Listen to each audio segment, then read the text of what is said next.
L'idée, c'est que la partie StigMark repose dans précisément 4 parties du code actuel, regroupées en 2 gros blocs. Il y a la partie Godot, euh, qu'on verra un peu plus tard, et il y a la partie serveur et qui se retrouve un peu plus, qui se trouve là, en fait, dans package. Alors, je vais peut-être vous grossir un peu.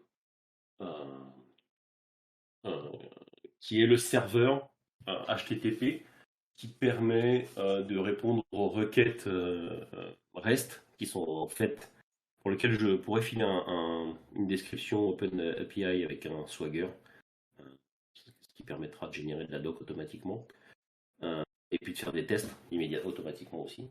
Euh, donc ça permet de répondre aux requêtes qui sont faites par soit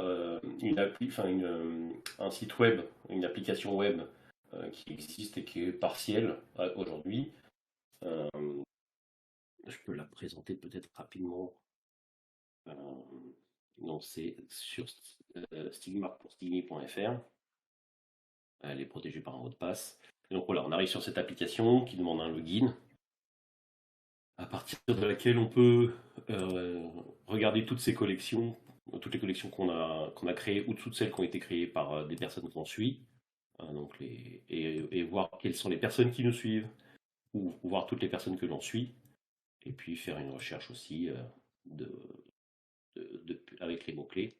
Et les collections, c'est donc un utilisateur qui a créé une collection, la date de la création de la collection, l'ensemble des URL de la collection, et quand ça sera bien organisé avec un bon CSS, les mots-clés qui sont associés à cette collection. Donc, le serveur Stigmark permet, donc c'est le serveur HTTP qui gère ça et qui fait l'interface aussi avec la base de données qui pour l'instant aujourd'hui est une base de données MariaDB. Euh, et l'idée à terme c'est de faire disparaître ce serveur, sauf pour évidemment comment dire, faire venir des gens. Et puis, mais là on pourra utiliser un serveur plus traditionnel, puisque l'idée c'est de remplacer toute cette couche HTTP par une couche plus orientée Web3 avec du IPFS ou bien du peer-to-peer. L'idée étant d'avoir un système complètement décentralisé. Là, pour ça, je renvoie à, à toutes les discussions qu'on avait eues au début, tous les schémas qui avaient été faits par, euh, par Badro sur le sujet. Euh, pour développer ce truc-là, donc c'est développé en Rust. C'est une application assez simple finalement, qui repose sur un framework qui s'appelle Rocket, qui permet de définir. Alors je vais fermer ces fenêtres-là parce qu'elles ne m'intéressent plus là pour l'instant. Qui permet de, euh, de définir des chemins et de savoir comment ils sont traités par des fonctions. Et tout ça, c'est multithreadé. Donc il faut faire attention. En Rust, on ne peut pas partager des variables comme on veut. Euh, et donc elles sont nécessairement protégées par un mutex quand elles sont partagées entre plusieurs threads, sauf si elles sont en lecture seule, ce qui n'est pas le cas de toutes les variables. Je vais essayer de faire une petite présentation assez rapide. Donc le main, c'est là, on définit l'ensemble des routes. Donc j'ai défini plusieurs routes qui sont exportées donc, dans des différents modules. Euh, donc la route pour... Pardon? Il y a quelqu'un qui a essayé de parler, non? J'ai cru. Je disais donc que les routes, elles sont définies par des modules. Donc il y a une route pour se loguer, une route pour s'enregistrer, une route pour, euh, pour suivre quelqu'un, et une route pour savoir qui nous suit, ou inversement, je sais plus, oui, non, c'est bien ça. Et puis enfin une route pour chercher, pour faire une recherche dans la base de données. Euh, Donc, si je voudrais vous montrer rapidement, par exemple, pour les Stigmark, c'est l'ensemble de toutes les collections qu'on peut ajouter. Et donc, c'est dans les handlers que ça se passe. Euh, Chacune de ces routes sont dans les handlers. Et par exemple, pour Stigmark, elle est là. Donc, je gère les requêtes de type option sous cette forme-là. Les requêtes post, le format est de type, ce qui sera envoyé, c'est au format JSON. Et les données qui seront envoyées, c'est add collection request c'est la variable, et ça sera un format JSON, et sera le format et la structure du JSON, ça sera celle-ci qui est définie, donc un ensemble d'URL et un ensemble de valeurs. Donc un ensemble, c'est un vecteur de string, et un ensemble de mots-clés, un vecteur de string aussi. C'est assez simple à développer. Il y a pas, Au début, on est un peu embêté avec la doc qui part un peu dans tous les sens parce qu'il y a eu plusieurs versions de requêtes. D'ailleurs, on n'utilise pas la dernière. Mais une fois qu'on a compris le principe, c'est relativement simple à développer. Euh, pour pouvoir accéder à cette requête, il faut être authentifié. Et on a un état qui est passé à chacune des fonctions, des callbacks. Cet état, il est protégé donc par un mutex, comme je le disais tout à l'heure. Et typiquement, c'est ce qui me permet d'accéder à la base de données, qui elle est complètement, pour l'instant, elle est de type SQL, mais en fait, il y a déjà, j'ai une petite librairie alors c'est pas dans les extensions, c'est dans libs. Donc c'est une lib qui s'appelle Stigmark SQL, qui elle est un crate, donc une librairie aussi en Rust, qui présente une couche d'abstraction avec la base de données, en présentant des fonctions, je l'espère, assez indépendantes de la base de données qui est derrière. Par exemple, pour les collections, euh, j'ai voilà, j'ai l'ensemble de ces fonctions qui sont définies. Donc, récupérer un keyword par un nom, euh, parce que les keywords sont uniques, comme les URL d'ailleurs. Donc, on récupère l'ID de keyword par son nom, on récupère un URL ID par son nom.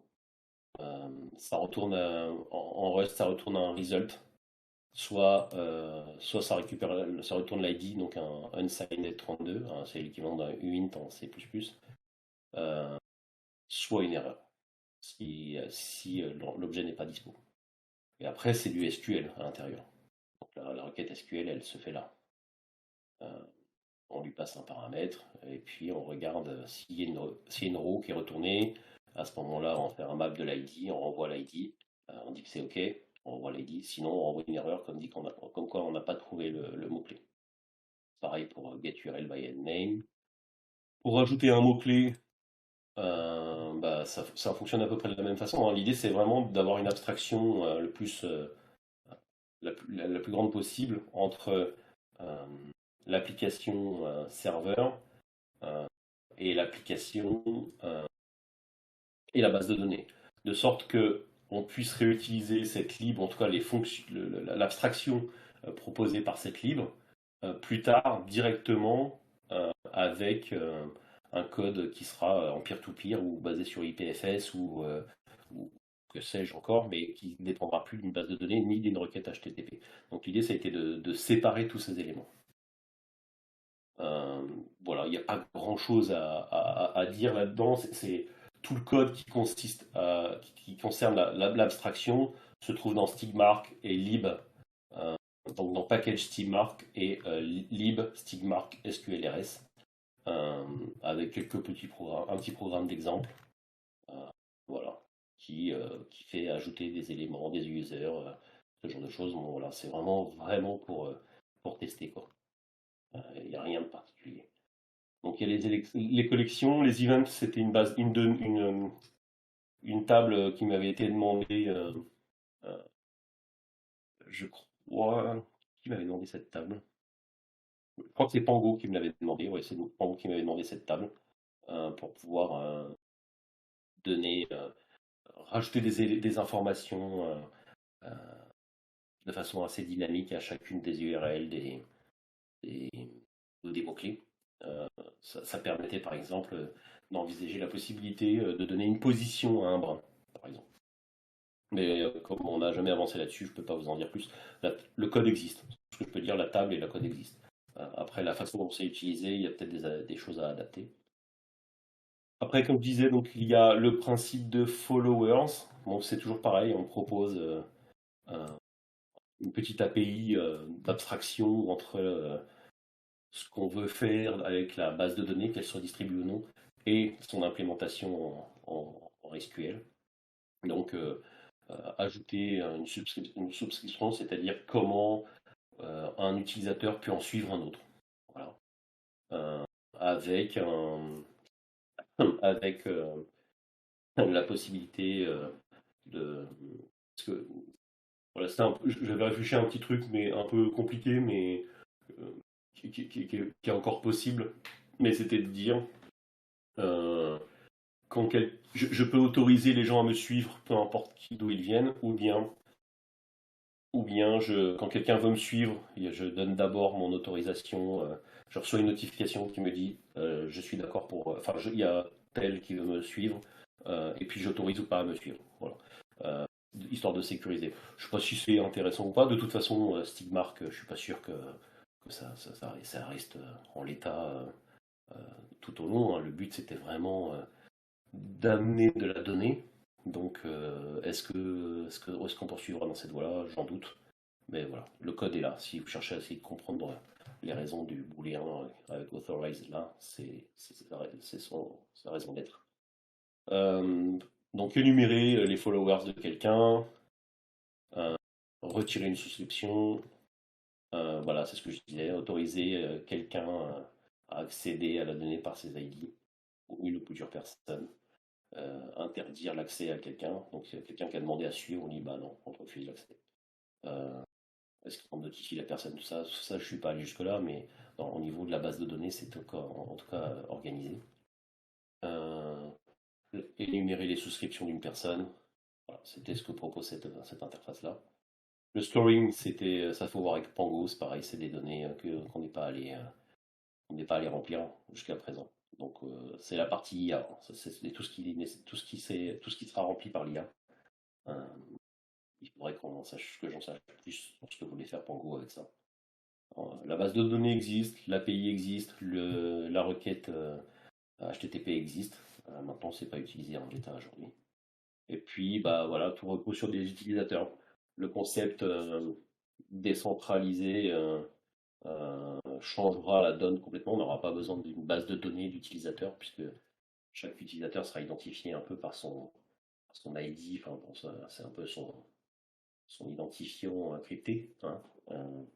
Donc ça aura plus lieu d'être. Mais aujourd'hui, comme ça repose sur une base de données SQL, il y a, il y a nécessairement des utilisateurs avec un nom, un ID, un nom, une adresse mail, un hash pour le mot de passe, sa date de création, qui a validé son compte, parce que quand tu peux t'inscrire, mais il faut être coopté, entre guillemets, pour pouvoir t'inscrire.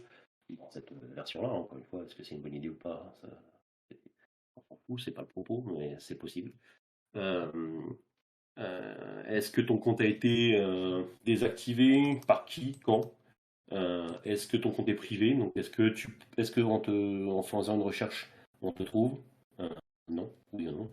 Euh, est-ce que privé, c'est plutôt, non, pardon, privé dans ce sens-là, ça voulait dire plutôt, c'est Anonymous qui dit est-ce qu'on te trouve ou pas, mais privé, ça voulait plus dire, est-ce que quand on veut te suivre, on te suit automatiquement? Ou alors est-ce qu'on te demande, est-ce que d'abord tu valides toi les personnes qui veulent te suivre, dans l'esprit de ce que je racontais tout à l'heure. Et puis voilà, donc